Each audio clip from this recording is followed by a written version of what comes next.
Oi, gente, boa tarde. Depois do almoço é foda, né? Então, obrigado por virem. Eu vou falar para vocês e vou conversar com vocês sobre organizações analíticas. Tá? Vou trazer um pouco do que a gente está estudando lá no Instituto, as coisas que estão acontecendo no mercado, dentro das empresas que a gente atende no Brasil e no mundo.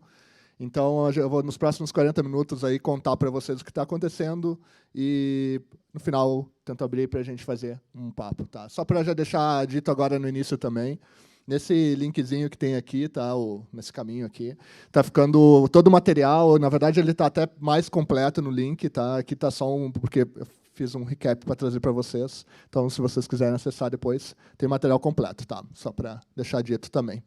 Para quem não me conhece, meu nome é Ricardo Capra, eu sou um cientista de dados. Na verdade, eu sou um pesquisador de ciências de dados.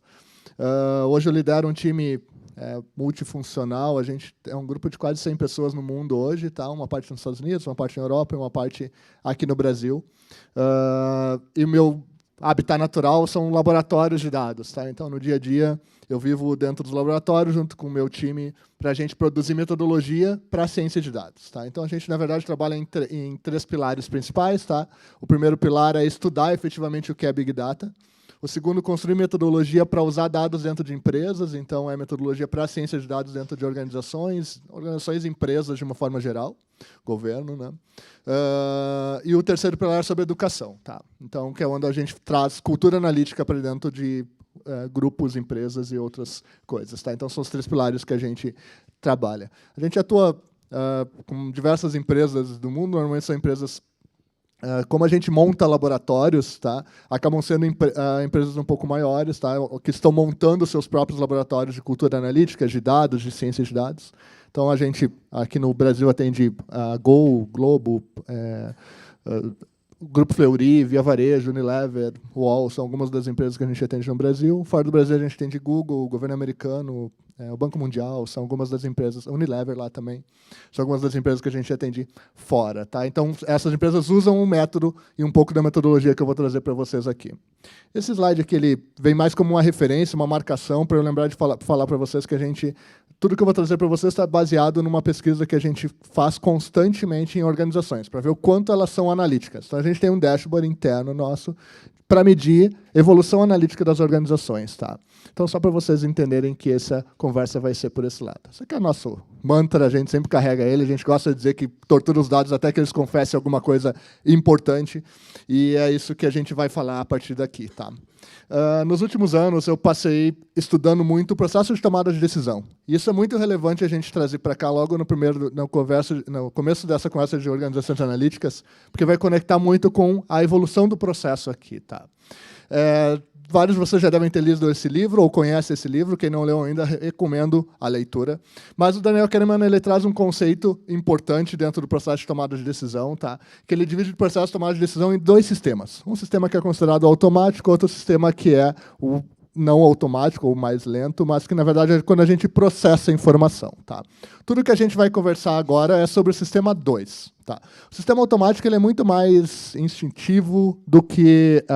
não tem processamento, tá? Ele é automático, assim como o próprio nome diz. Tá?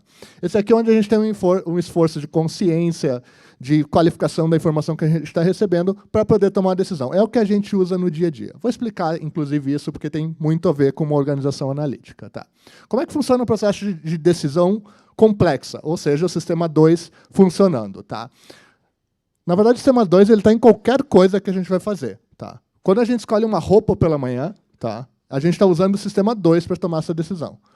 Por quê? Tá? Porque a gente tem um sistema de processamento para tomar essa decisão, inclusive sobre o que a gente vai vestir. Tá? Ah, não, mas eu não preciso, porque eu vou lá e tenho uma roupa que eu sempre visto. Na verdade, tu sempre considera alguns elementos no teu processo decisório. No momento que tu considera esses elementos, tu passa a tomar uma decisão pensada. Tá? E o vestir-se é uma decisão que tu considera elementos. Eu vou explicar isso exatamente, quais variáveis a gente leva em conta. Tá? Então, inclusive, para tomar a decisão do que a gente vai vestir pela manhã, a gente usa isso. Tá? Quando a gente olha para uma decisão como essa de escolher roupa, normalmente a gente tenta associar ela com uma decisão automática. Né? Não é uma decisão complexa, porque, afinal, eu tenho 3 camisetas, 2 calças, então é mais fácil porque eu já tenho um padrão de vestir. Tá? E, realmente, tá? Existem formas de sistematizar o nosso processo de tomada de decisão, que é muito do que a gente vai falar hoje aqui. Tá? A única coisa é que a gente sempre tem que considerar as variáveis que estão fazendo parte do nosso sistema de decisão. Tá?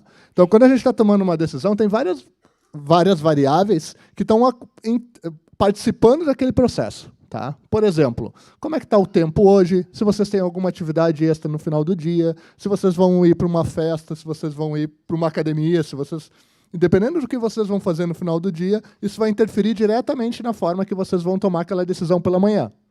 Então, pensem que esse processo de decisão de vocês considera uma variável que considera toda a jornada do dia e retorna para o processo de vocês naquele processo de manhã para vocês poderem escolher uma camiseta que vocês vão botar de manhã. É maluco pensar isso, tá? Porque parece automático. Né? Tem como deixar esse processo... E claro, tá? Também é importante colocar. Dentro desse processo decisório, a gente tem alguns elementos importantes. Os dados que são irrelevantes, tá? E aqueles que a gente considera relevante. E isso é individual. Tá? Tem gente que vai considerar relevante o esporte, a academia, outra pessoa não considera isso relevante, e isso interfere ou não interfere no processo. Depende da pessoa. Tá? É bom a gente deixar isso... Isso volta depois. Tá? Esse cara sistematizou o processo de tomada de decisão dele. Então, vocês estão vendo ele de 1999 a 2010, usando exatamente o mesmo sistema de tomada de decisão. Então, ele sistematizou, ele encontrou uma forma de não precisar pensar nesse processo decisório. Tá? Ele levou um tempo para isso, ele precisou encontrar uma forma que ele se sentisse melhor, uma forma que... Então, ele precisou pensar um sistema para isso. Tá? É uma forma sistemática de tomar decisão. Então, ele criou um framework para tomar decisão. Tá? O framework dele considera, eu posso usar sempre essa camiseta, sempre essa calça, sempre esse cinto, sempre um tênis dessa forma. Tá? Óbvio que ele precisou pensar para chegar nesse sistema. Inclusive, tem outro cara que dizem que sistematizou esse processo de decisão, é o Mark Zuckerberg, né? Esse é o roupeiro do armário, né, do Mark Zuckerberg. Né? Então, ele tem as camisetas e os moletons aqui nessa foto. E até a H&M criou uma ação. Tá? Gente, isso não é real, não adianta ir lá procurar. Tá? Informação de 1º de abril. Tá? Mas a H&M criou essa ação que diz o seguinte: compra o pacote do Mark Zuckerberg. São 7 camisetas, uma calça jeans, vinha num pacotinho, né? E aí era 7 camisetas e mais a calça como um pacote, tá? Para sistematizar o processo de tomada de decisão. De novo, tá? Eles venderam durante um dia, num 1º de abril e tal, foi só uma ativação. Tá? Como que funciona dentro do sistema complexo a forma que a gente pondera a decisão? Como é que a gente processa a decisão? Porque, assim, depois que o cérebro considera o sistema 2 de tomada de decisão, ele ainda tem 3 formas de tomar decisão. Então, ele, além de ter que escolher um sistema, ele ainda tem 3 jeitos de tomar decisão. Como é que funciona? Aqui nós vamos considerar os dados irrelevantes e informações relevantes para eu mostrar para vocês o sistema funcionando. Tá?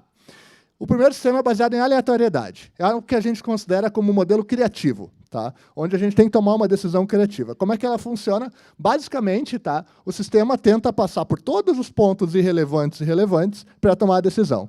Pensem nesse processo de decisão, a gente chegando na frente do roupeiro e não tem ideia do que vai vestir no dia.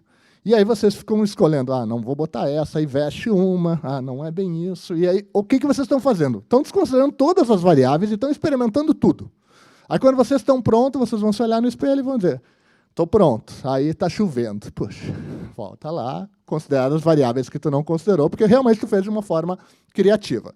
Estou usando o roupeiro como uma referência, gente, mas considerem isso para qualquer coisa. Tá? Considerem isso para tomar a decisão do que vocês vão... qual roteiro de venda vocês vão fazer. Funciona exatamente da mesma forma. Estou usando uma coisa que todo mundo passa por isso. Tá?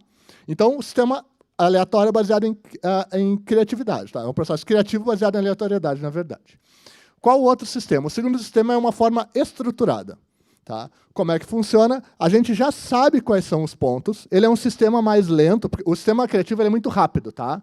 Porque a gente vai testando as alternativas até escolher uma. O sistema estruturado ele é processual. Então, a gente já sabe o que vai acontecer, mas ele leva um tempo, porque vocês vão parar na frente do roupeiro e vão ficar escolhendo qual o caminho. Então, vocês olham todas as roupas disponíveis e escolhem um caminho. Isso é processual. Então, ele é mais lento, mas vocês eliminam os pontos que não são relevantes. O terceiro ponto aqui é o que a gente considera como ideal. Tá? O terceiro ponto é aquele que a gente considera o seguinte. Na visão sistêmica, ou no processo sistêmico de tomada de decisão, ele é um processo analítico. Eu já elimino os pontos não relevantes antes de entrar na sala. Então, eu já entro lá e já sei que já tenho separado as coisas relevantes. E aí eu só pego e me visto. Aí vocês vão dizer assim, Capra, eu quero esse aí, né? Porque, pô, esse é um puta trabalho que eu tenho todo dia de escolher o que eu vou vestir, ou o percurso que eu vou fazer de vendas, voltando agora ao nosso contexto. E eu quero escolher. Só que a gente não escolhe, gente. Não é uma decisão que a gente toma. Ela é uma decisão natural. O nosso cérebro toma essa decisão sozinho. Tá? Caso contrário, a gente não ia passar a dificuldade de escolha que a gente passa muitas vezes, tá? Em alguns casos. Tá? Lembrando, nós temos esses 3 sistemas. Tá? Se vocês tivessem que tomar uma decisão agora de escolher um sistema, vocês escolheriam talvez o sistema analítico, porque ele exige menos esforço. Tá? Só que, como eu disse, ele não funciona dessa forma. A gente não consegue escolher qual sistema vai usar. Tá? A gente não controla a forma de usar. Se a gente escolhesse, a gente não ia escolher relacionamentos tão mal às vezes. Tá? É uma brincadeira, mas é porque a gente não controla. O ideal seria fazer lá uma matriz SWOT dos relacionamentos. Né? Forças, fraquezas, ameaças, oportunidades, bota num quadrante todos os relacionamentos anteriores, e aí vocês avaliam e tomam uma decisão. Só que não funciona assim a brincadeira, né, gente? É mais difícil do que isso. Tá? Qual o problema, e por que eu estou trazendo isso para vocês numa conversa sobre organizações analíticas? O problema é que cada sistema desses que vocês estão usando e não estão controlando, tá, ocupa e gasta um nível energético diferente. O processo criativo, que ele é muito bom, porque a gente brasileiro é muito bom nesse negócio de processo criativo, tá? Só que ele gasta uma energia absurda para acontecer. Porque a gente exercita muitos neurônios a mais do que a gente usa quando a gente já tem uma decisão sistematizada, por exemplo. Tá? Então, o que se faz para ter o que é uma organização analítica? Uma organização analítica é quando a gente consegue sistematizar o máximo do processo decisório dela, evitando que eu passe todas as etapas de processual e criativo quando não necessário. Vou dar de novo o exemplo da rota de vendas agora nesse caso. Legal. Eu posso ter uma rota de venda sistematizada, considerando os melhores trechos, as melhores performances de venda do meu caso? Claro que eu posso. Eu preciso seguir ela sempre? Não, claro que não, porque senão talvez tu venda sempre as mesmas coisas. Então, tu deve considerar teu fator criativo. Mas a sistematização te ajuda a organizar o processo decisório. Tá? O problema do sistema, de qualquer sistema de processamento, tá, é que ele tem alto índice de falha. Tá? Porque quando processa muito, o sistema falha. Tá? Imaginem isso, todos vocês, ou talvez muitos de vocês já passaram por essa situação aqui. Né? Então, o que é a tela azul do Windows? Ela é um sistema de autoprocessamento que falha. O processamento da máquina estourou e é isso que falha. Tá? O cérebro é a mesma coisa. Tá? Se a gente processa muita coisa nele, em algum momento ele estoura.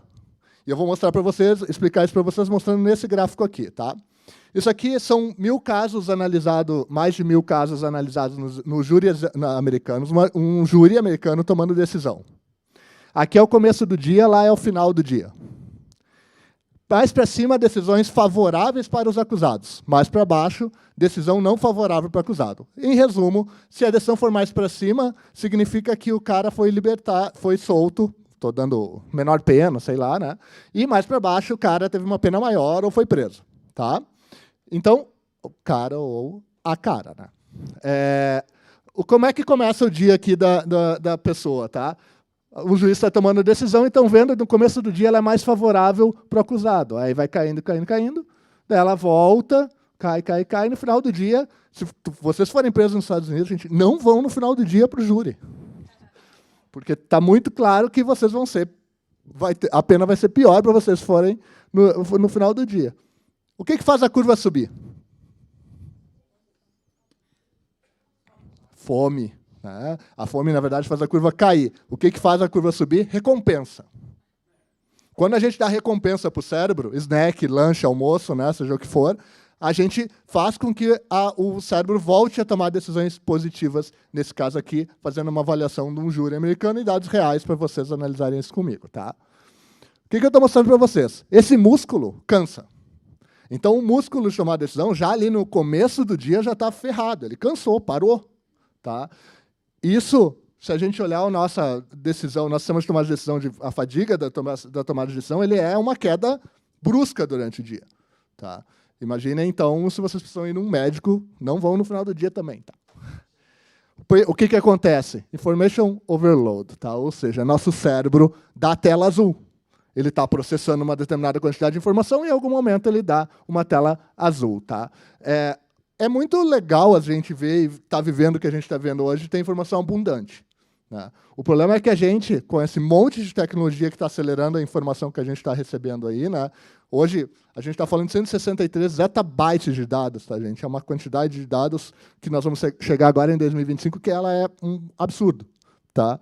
Então, e esse é o conceito de Big Data, tá? Só para colocar essa amarração aqui. O Big Data, grande velocidade de dados, alta velocidade de dados, com grande volume de informação, tá? E uma variedade de formatos. Como os três crescem simultaneamente, a gente tem um crescimento não linear, e sim exponencial, e esse é o conceito de Big Data.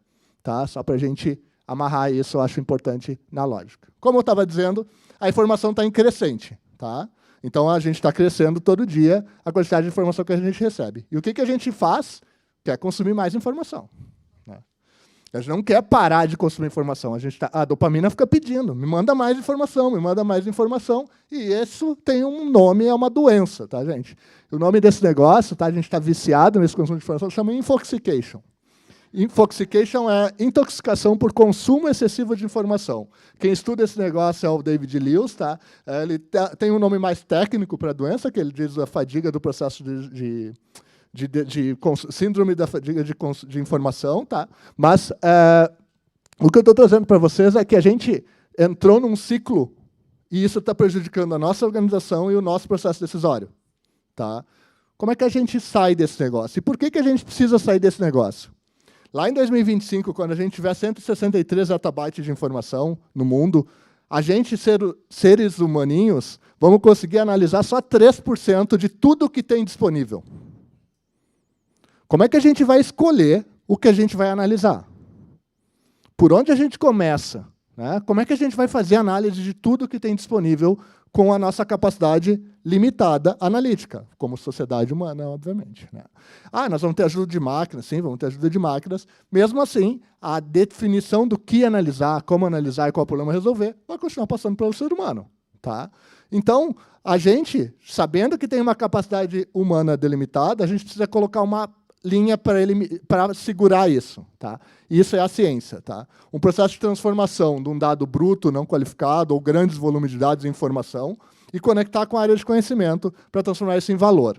Tá? A gente precisa fazer um processo de transformação disso.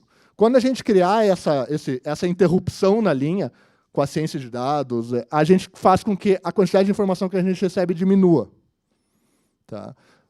O que eu estou dizendo para vocês, tá, é que hoje existe uma técnica ou uma área de conhecimento, tá, que, basicamente, a ciência de dados ela é impulsionada por dois itens. Tá?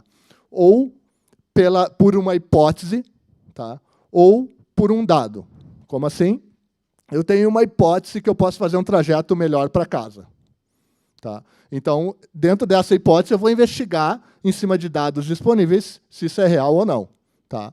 Ou, a outra forma de fazer isso é baseado em dados. Esses dados mostram que eu posso fazer um trajeto melhor do que eu faço para casa, mesmo que eu não tenha perguntado. Aparece lá nos dados. Tá? Então, são as duas formas que a ciência de dados. Então, só para desmistificar um pouquinho, tá? A história da ciência de dados é que ela é baseada numa pergunta, ou numa curiosidade.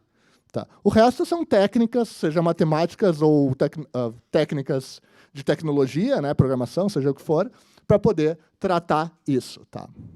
Isso aqui que eu vou mostrar para vocês agora é uma conexão disso tudo que eu estou falando para vocês até esse ponto, para mostrar o que significa uma transformação. Tá. Imagina que vocês são agora uma empresa de roupas. Sei lá, estou criando essa ideia agora aqui. Tá. Uma empresa de roupas. E vocês vão chegar lá e vocês têm que determinar qual o melhor horário do dia para ofertar uma roupa para o cliente de vocês. Tá? Como é que vocês fazem isso no dia a dia? Como é que vocês tentam fazer esse processo? Um monte de coisas. Tentam mapear a jornada, tentam identificar onde ele anda, o que ele compra. Eu vou mostrar para vocês agora um gráfico vivo. Tá? são dados dos Estados Unidos, esse gráfico, esses dados, tá? E o que eu vou mostrar para vocês agora é um dia americano, tá? Então, são 10h30 da manhã, eu liguei o relógio, em cima vocês estão vendo lá, em azul, lazer, em rosinha, o trabalho, em azulzinho claro, o trabalho em casa, em laranja, educação, em verde, a alimentação, né, bebida, e lá em amarelo, na ponta, o dormir. Né? Vai chegar meio-dia agora, vou dar uma acelerada no relógio, o meio ali é só deslocamento. Tá?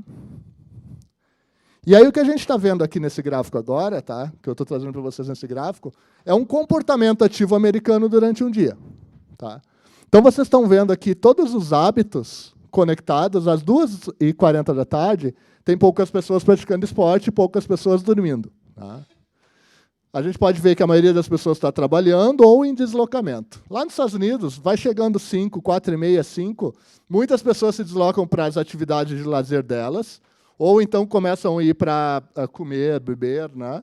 Lá às 6 da tarde, e depois desse horário vai começar a ter uma debandada da galera para dormir.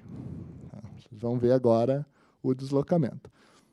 Um dia monitorado, qualificado, organizado de dados e transformado numa visualização que ajuda a consumir essa informação. Fica mais fácil entender o que está acontecendo, porque ela é uma informação que já está tratada, qualificada, organizada, e ela visualmente facilita. Então, fica fácil de eu saber lá, meia-noite, né, tem pouca gente, só está trabalhando a galera que trabalha com comunicação e digital ali, o resto tudo dormindo ou em lazer. Né? Então, assim, a gente está vendo claramente uma movimentação, e eu, como uma empresa de roupas, poderia fazer uma oferta, obviamente, baseada nesse comportamento. Tá? Isso aqui é uma aplicação da ciência de dados, tá? Uma forma de visualizar a informação, uma informação que está... Aí vocês vão me dizer assim, puxa, mas para fazer esse negócio eu preciso de muita tecnologia, eu preciso de muitos sistemas, eu preciso de técnicas muito apuradas. Pera lá. O que eu estou mostrando para vocês aqui é baseado numa pesquisa offline. Eu coletado dados de 1.000 pessoas, numa planilha, elas dizendo o que elas fazem cada hora do dia. Elas preenchem essa planilha e esse dado é transformado nessa visualização, que ajuda vocês a entender um hábito americano de um grupo de 1.000 pessoas num determinado território. Então, 2 pontos importantes aqui. Primeiro, saber qual a origem do dado, para ver se está analisando a coisa certa. Tá? Nesse nosso caso, estamos. E a segunda informação importante aqui é que aqui teve um processo de transformação. Ele não é um dado digital incrível que eu estou monitorando as pessoas dentro da casa dela para saber se ela está dormindo ou não está dormindo. Calma.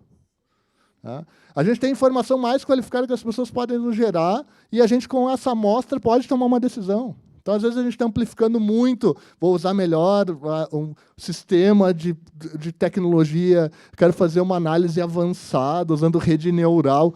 Calma. Né? Então, assim, às vezes, a gente está indo muito além do que, efetivamente, a gente precisa para concretizar um processo de tomada de decisão. Tá? A gente está usando uma técnica muito avançada para resolver um problema simples. Tá? Então, só para colocar esse ponto. Isso que eu mostrei para vocês aqui, tá? Ele é uma análise, tá? Uma avaliação de uma determinada situação, que a gente usou alguns elementos disso aqui. Mas isso aqui, na verdade, é uma curva de evolução analítica. Tá? Não é uma curva, né? Mas é um gráfico de evolução analítica. Tá? Então, o que eu estou mostrando aqui para vocês? Tá? A gente sempre começa analisando o que aconteceu, tá? Através de relatórios e tal, e hoje a gente tem uma possibilidade de monitorar o que está acontecendo em tempo real, graças à disponibilidade de tecnologia, aí sim, né? De informação em tempo real. Isso nos permite avaliar por que as coisas acontecem e começar a criar modelos preditivos de o que vai acontecer ali na frente e até modelos, aqui eu estou falando de algoritmos, tá? E até modelos do que eu devo fazer. Então, eu estou falando de algoritmos e inteligência artificial. Tá? Quanto mais para cima nessa evolução, aqui eu estou partindo de humanos e dados, humanos e sistemas, humanos e analytics, humanos e inteligência artificial, e lá no último bloco, inteligência artificial e humanos. Então, inverte a lógica lá e a gente vai diminuindo a nossa necessidade no mundo a partir disso. Tá? Estou exagerando, tá? Mas a lógica é que a gente cada vez vai ensinando mais máquinas para nos ajudar a fazer tarefas cotidianas, obviamente. Tá? Eu trouxe uma outra aplicação que eu acho legal, porque quando a gente vai falando de aplicação de ciência de dados, eu trouxe uma primeira que é mais conceitual, né, de comportamento. Eu trouxe mais uma outra aplicada a negócio também para poder mostrar como isso aqui é aplicado a negócio efetivamente. Tá? Quando a gente faz uma análise de cluster, por exemplo, tá? O que eu trouxe aqui para vocês? Tá? Pensem numa jornada de consumidor, jornada tradicional de consumidor. Tá? Ele vai fazer uma avaliação, vai ser impactado, fazer uma avaliação, comprar, usar, recomprar e se tornar um advogado de marca, por exemplo. O que a gente precisa fazer? Primeira coisa é mapear todos os pontos de dados. Todos os pontos que geram dados. Depois que eu mapeei todos os pontos que geram dados, eu estou falando de um sistema de análise mais complexo, com muitos dados, tá, gente? O que eu vou fazer? Vou levar para uma modelagem estatística matemática, para descobrir como é que os clusters se comportam. Então, vou analisar os clusters, cada um deles, hábitos, como é que se comportam. E, no final do dia, o que interessa é que eu vou transformar isso num processo de tomada de decisão. Então, aqui eu estou vendo um processo de tomada de decisão baseado em cluster. Como assim? Eu estou mostrando as plataformas, aplicativos nesse caso, tá? Que as pessoas estão presentes considerando 3 clusters diferentes, o verdinho, o roxinho e o azul. E aqui eu tenho cada momento de impactar cada um desses clusters com cada tipo de plataforma que eu deveria ativar ele. Baseado naquele análise que eu fiz, eu consigo chegar numa resposta como essa aqui. Tá? Então, eu sei que eu devo falar com o cara do cluster roxo, tá? Às 8 horas da noite, 8h30 da noite, via Instagram. Então, eu começo a organizar e tomar a decisão de uma forma mais sistemática. Tá? Obviamente que isso é um prazo que vai um pouco além do analítico. Tá? Tem uma questão de pessoas, cultura envolvido nisso. Tá? Isso aqui que vocês estão vendo agora é um processo analítico. Tá? Ele considera tudo que a gente tem de tecnologia, banco de dados, automação, o que a gente tem de modelagem, tá? Então, data mining, criar as análises, e o que a gente tem de necessidade de negócio, business analytics e a tomada de decisão. Tá? Em volta disso, isso é um processo que tem as pessoas e a cultura, que é onde a gente entra nesse ponto aqui. Tá? Nesses últimos minutos aqui, eu vou falar sobre, efetivamente, um processo de cultura. Tá? A cultura analítica na organização acontece graças a alguns pilares. Tá? O primeiro pilar dele é o desenvolvimento de pessoas mais analíticas que a gente tem hoje. Nossa matemática básica no Brasil, infelizmente, é muito ruim. Tá? Nossa formação básica de matemática é ruim. Não é culpa do professor, não estou tipo de educação ou qualquer coisa política no meio disso. Tá, gente? Tirem isso da história. Por que ela é ruim? Porque ela é baseada em repetição. Então, a gente aprende matemática basicamente em fórmulas que são repetidas até que tu acerte na prova a repetição ou a resposta exata daquela questão que foi levantada. Tá? Em outros países, em alguns países, isso é desenvolvido de uma forma mais analítica. É feito que eu pense o problema através da matemática. Tá? Isso dá uma vantagem de ter um desenvolvimento das pessoas, de um pensamento mais analítico do que a gente tem aqui no Brasil, graças à nossa... E, obviamente, que eu não estou generalizando, né? Mas existe uma predominância maior desse tipo de educação de repetição. Tá? O que eu estou querendo dizer para vocês? Tá? Que cada vez que a gente for falar de dados dentro de uma organização, ou de um pensamento analítico, como eu estou tratando nesse caso, a gente vai ter sempre níveis diferentes de maturidade data-driven ou analítico dentro da organização. Eu vou ter a pessoa que vai negar o uso de dados, o outro que vai ser um curioso, o outro que vai testar, o outro que vai se sentir seguro tomando decisão em cima de dados, e o outro que vai ser uma pessoa data-driven mesmo. Ele vai ter um processo mais analítico do que os outros. Sempre vão ter pessoas em diferentes níveis. Não tem aquela história de, eu vou trazer toda a companhia para cá. Não vai, porque tu sempre vai ter pessoas, e é bom ter pessoas em diferentes níveis, até para gerar um ciclo de evolução dentro do negócio. Tá? Quando tu faz um desenvolvimento de pessoas, a gente normalmente faz isso, tá? Trazendo frameworks para as pessoas trabalharem. Tá? Bota elas dentro de espaços, faz com que elas pensem analiticamente. Isso tem, sim, um pouco de técnicas e ferramentas de design thinking, tem um pouco de uso de metodologias, mas o principal é trazer um pensamento sistêmico para aqueles encontros, para que a tomada de decisão seja sistematizada. Tá? Então, a gente criar uma nova forma de olhar para o processo decisório, mas tem que ser no conjunto. Só um indivíduo pedindo para os outros executarem as atividades não vai gerar um pensamento e um mindset analítico dentro da organização. Tá? Então, a gente precisa que seja um processo construído entre todos. Tá?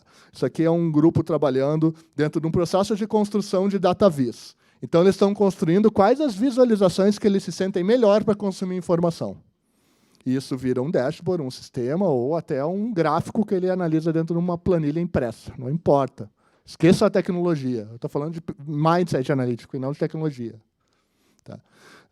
Então, aqui é uma forma de tu fazer o desenvolvimento de pessoas mais analíticas. Tá? O segundo passo disso é um processo mais analítico. Na hora que eu estou treinando as pessoas a consumirem informação individualmente e conectando mais pessoas, eu começo a criar um novo playground. Tá? Esse novo playground, que aí sim vai ser acelerado com ferramentas, dashboards, tecnologia para lá e para cá, aí é uma outra história, a gente está acelerando. Mas até aqui, até o meio ali, eu já criei um espaço novo de tomada de decisão, independente da tecnologia envolvida ou da ferramenta envolvida. Então, eu estou empoderando as pessoas com uma abertura de informação que antes eu não tinha para esse processo. Tá? O que eu estou falando para você, sim, tem uma relação muito grande com os dashboards, que hoje são usados para tomada de decisão, né? Sistemas de tomada de decisão que organizam o processo decisório. Tá? Então, são grandes dashboards com informação organizada, qualificada. Isso aqui, o que eu mostrei antes é de Americanas, esse é de Whirlpool, que são sistemas que ajudam o processo decisório dentro de uma visão qualificada. O que a gente está fazendo dentro do dashboard aqui? Basicamente, a gente criou um framework de tomada de decisão. O framework de tomada de decisão precisa responder aqui dentro várias perguntas de negócio e trazer uma forma disso ser visualizado e consumido já estruturado. Então, ele é um processo de tomada de decisão sistemático. Ele já foi sistematizado para a gente poder... O que a gente está fazendo aqui é indo lá para o processo de tomada de decisão 3. Então, a gente organizou um processo decisório. Tá? Ah, mas eu devo ter o cara que vai lá e questiona o dado. Ah, não, mas espera aí. Será que se a gente fizer um movimento tal... É claro, porque senão tu não vai ter inovação dentro do processo. A única forma de gerar é tu deixar o pensamento criativo também solto dentro da sala. Tá? Bom, esse é um outro dashboard, e aí eu poderia ficar mostrando isso. Isso, obviamente, é um processo evolutivo, tá, gente? Eu até falei antes, mas só reforçando. Passa primeiro por fazer os relatórios, as análises, monitorar, e quando tu vai criando essa base de conhecimento, tu vai, obviamente, construindo um processo mais inteligente e até automatizado. Tá? O terceiro ponto aqui são os espaços analíticos. Então, as pessoas, os processos, mas também é importante criar espaços. Tá? Esses espaços analíticos, esse frame aqui vai estar no material completinho para vocês depois, tá? Mas esses espaços analíticos são lugares, tá? Que as pessoas podem consumir informação e tomar decisão de uma forma mais sistêmica analítica. Tá? Isso aqui é uma sala de tomada de decisão montada dentro de um cliente nosso, tá? Que ele estruturou tudo isso aqui para o processo de tomada de decisão. É uma sala de tomada de decisão, tá, gente? Então, ela foi pensada, estruturada para isso. Isso aqui é uma sala de tomada de decisão dentro da Rede Globo, tá, onde eles estão tomando decisões sobre vendas. Tá? Então, são processos estruturados, frameworks de tomada de decisão. Tá? Cada vez que a gente pensa e olha uma sala dessas, lembra que tem um monte de gente envolvida que foi treinada e capacitada para tomar decisão olhando para aquilo. Tá? Então, é um framework que foi estruturado para a cultura da analítica da organização ser desenvolvida. Tá? O que isso constrói como pilar final é o processo de cultura. Tá? E o processo de cultura tem uma característica interessante, tá? Que ele passa exatamente por isso que a gente falou, de pessoas, processos, tem aí os policies, que dados eu posso usar, o que eu não posso usar, como que as pessoas vão lidar com dados, né? E, obviamente, uma questão de tecnologia também envolvida nisto. Tá? Esse dashboard que a gente está vendo da Rede Globo, isso aqui é a sala de conversa da Rede Globo. Ela pega todas as conversas que estão acontecendo, tá? Esse que está falando aí é o Carlos, tá? Pega todas as conversas e organiza elas num sistema de tomada de decisão. Tá? Então, todo o relacionamento da Rede Globo hoje está estruturado nessa sala de tomada de decisão. Reparem que eu não estou me referindo ao dashboard, estou me referindo à sala de tomada de decisão. E tem uma diferença muito grande disso. Tá? Porque aqui tem um processo analítico instalado. Certamente, nas empresas que vocês trabalham, locais que vocês já foram, tem dashboards nas paredes. Isso já não é mais uma novidade. A novidade que eu estou trazendo para vocês é que existe um processo analítico para que isso funcione. Em caso contrário, fica lá um belo mapa passando na parede, funcionando, mostrando informação que as pessoas não tomam decisão em cima dele.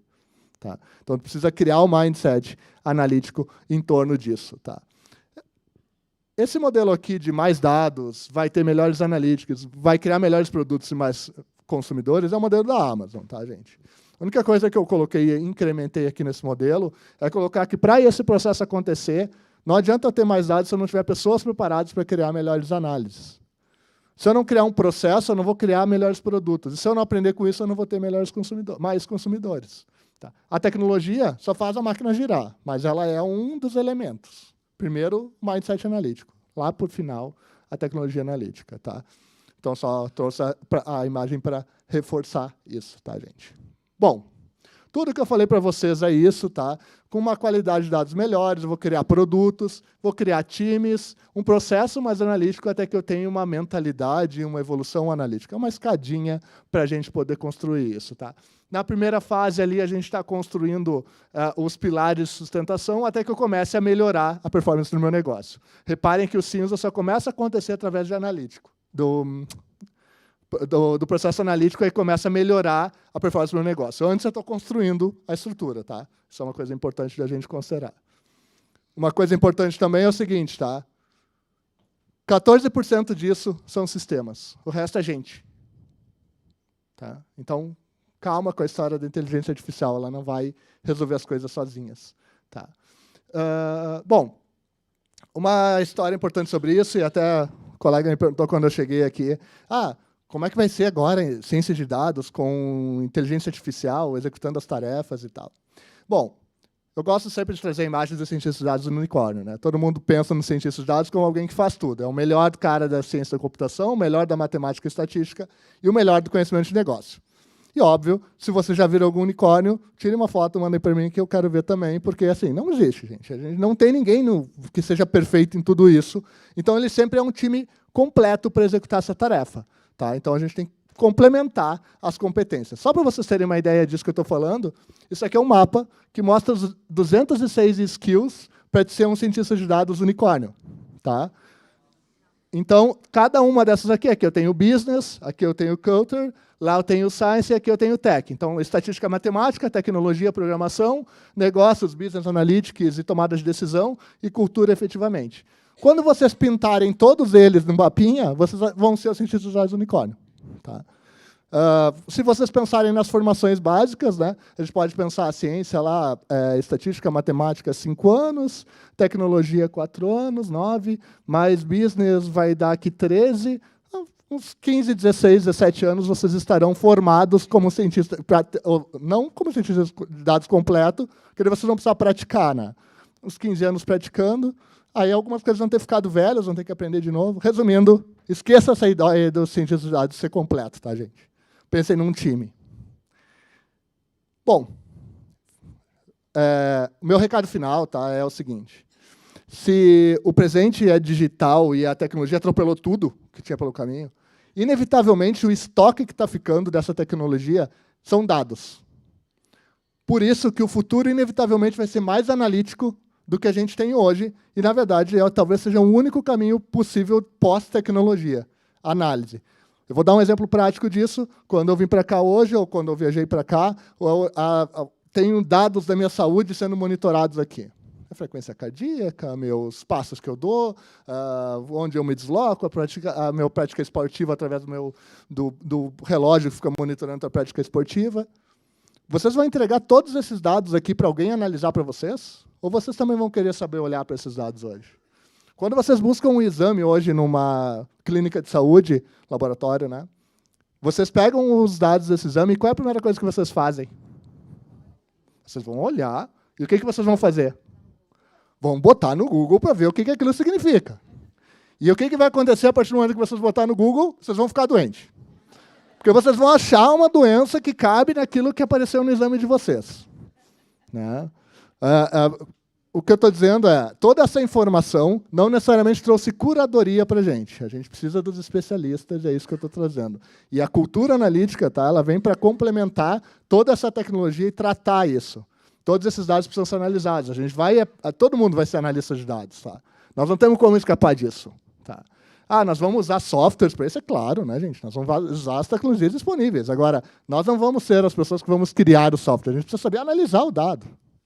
E isso, individualmente, a gente vai precisar fazer. E os nossos filhos, crianças que estão vindo, já estão analisando a performance de jogo, de game deles dentro dos games lá, já estão fazendo análise de dados, a gente não está nem percebendo que isso já virou. Tá. Gente, o link que eu comentei com vocês, que tem todo o material, está aqui. Tá? Tem mais umas informações adicionais lá em capra.com.br, tem o blog com conteúdo, alguns gráficos disso que eu mostrei para vocês. Está lá.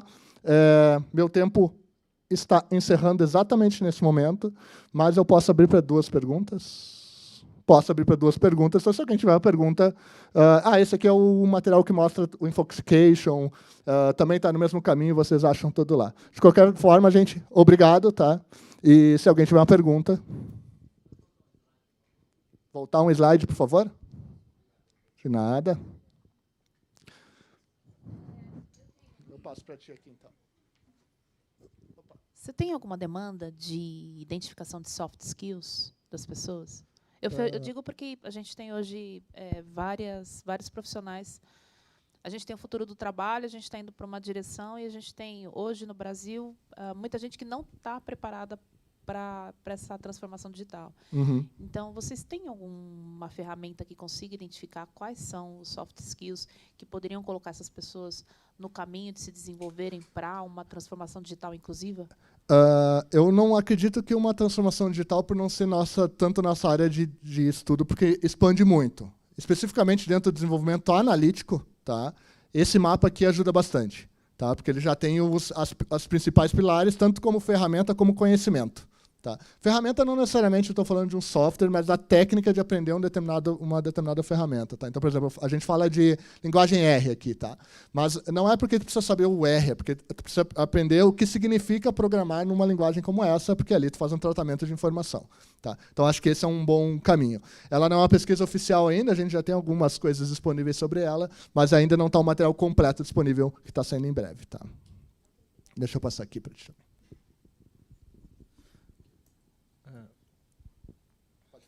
Quais são os principais passos para montar um ambiente para tomada de decisão? Legal. Eu acho que é um pouco do que a gente passou aqui, mas assim, pessoas, desenvolvimento do pensamento analítico de uma forma geral, tá? E criar o processo para isso acontecer antes de criar o espaço. Tá. Eu entendi que a tua pergunta ela vai além disso, tá? Mas simplificando isso, né, ela fica sempre nesses pilares. Tá? Se eu tiver as pessoas mais desenvolvidas, eu consigo criar um processo mais analítico. Aí eu posso abrir um espaço que aí começa a circular a cultura em cima disso. Mas a tua pergunta é importante porque sempre que a gente fala assim, vamos criar um espaço para as pessoas consumirem informação e tomar decisão. Isso parece um pouco, puta, lá vem uma salinha de dados para ser instalada dentro da empresa. Só que isso gera engajamento de cultura, isso é importante para o negócio. Então, eu daria muito menos peso para a tecnologia do que para o desenvolvimento analítico como um todo. Tá? E vocês devem ter reparado isso na nossa conversa aqui, que eu fui sempre muito mais para o lado do desenvolvimento analítico como um todo e coloquei a tecnologia como um pilar complementar, automatiza, óbvio. Ninguém está dizendo aqui que a gente não deve diminuir o uso que a gente deve diminuir o uso de tecnologia, bem pelo contrário, vamos usar tudo que tem disponível, mas o mindset é mais importante. Tá? Então, eu acho que esse costuma ser o problema maior. Acho não, tenho certeza. Tá? A gente olha nas organizações. A gente até agora está fazendo um trabalho, tá, gente, que a gente vai publicar em breve, a gente termina em agosto. A gente mapeou o varejo, o desenvolvimento analítico do varejo no Brasil. Tá? Então, a gente vai fazer uma publicação importante sobre isso para mostrar como é que está o nível de desenvolvimento analítico de cada organização dentro do Brasil. Tá? Varejo, no primeiro momento. Falamos com C-level, diretores, áreas de TI, dentro de cada um dos negócios. Então, acompanhem lá, que eu acho que é legal, porque esse estudo vai dar um panorama dentro de um setor específico nesse momento, mas já é um panorama legal e fala bastante dessa questão de espaços analíticos lá também. Me cortaram lá, fizeram o sinal para mim. Gente, obrigado, boa tarde, aproveita o evento.